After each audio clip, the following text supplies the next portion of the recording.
England offered to intervene in American domestic affairs in order to prolong slavery. In addition, many within England's private business sector contributed financially to pro-slavery organizations in America.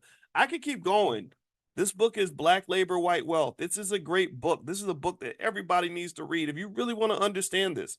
Your kids are not gonna learn this stuff in public school. They don't want to touch this. And this is also a foundational reason why even when you see black people in positions of power within politics, it's rarely an African American descendant of slaves who's well informed on the history of slavery. It's usually somebody who's like, well, they're half Jamaican or they're half African or whatever, right? And this is something that's consistently true. I'm not making fun of these people, but I'm saying to you that there is a beef.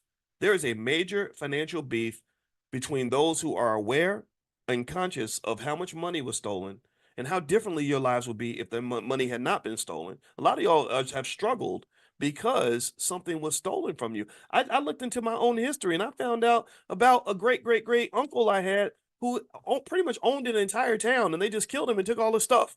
I found about another great great great grandparent who literally stood up to a white man who disrespected his wife, and they lynched him. Right? These things happen everywhere all the time. This is the greatest unsolved crime in American history for sure, and maybe world history. So the reality is that this conversation only stays open if we keep it open. We have to be the catalyst of this. I don't think anybody else, I don't think there's any ally we have who understands it the way we understand it, nor one who is going to care about it as much as we do. So if we stop caring about it, everybody's going to stop caring about it. So if you want to know a couple of other things, just in case Kamala's team isn't aware that people have been doing research on reparations for many, many years. Dr. Anderson has a table on page 133 of his book, Black Labor, White Wealth. You can get a copy at powernomics.com. He compares slave land and cotton prices. He says in the year 1800, the average price of a slave was $600. The per acre public land prices were $1, and the price of a pound of cotton was 15 cents. It looks to me like what he's showing here in this chart is that as the price of cotton goes up, the price of slaves went up. So your ancestors will cost more when both land and cotton prices were higher. So by 1820, the price of cotton had doubled almost up to 29 cents per pound. And during that time, land prices had gone up as well. And also that's where the price of a slave went up to over $1,000 per slave. So he's got specific documentation in this book. The idea that reparations hasn't been studied is absolute nonsense. It's just simply not true.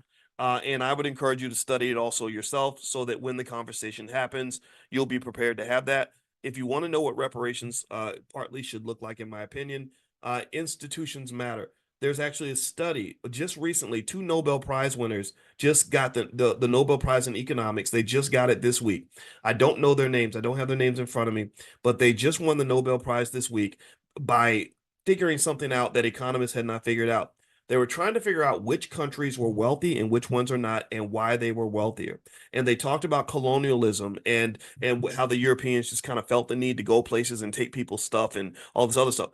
They found that the nations that had better institutions tended to be the ones that were wealthier, right? When you have institutions in a nation, the institutional frameworks tend to create wealth in those spaces. The nations that didn't have good institutional development were the ones that tended to be poor. So I want you to process this. Think about this. Connect this to African Americans since integration.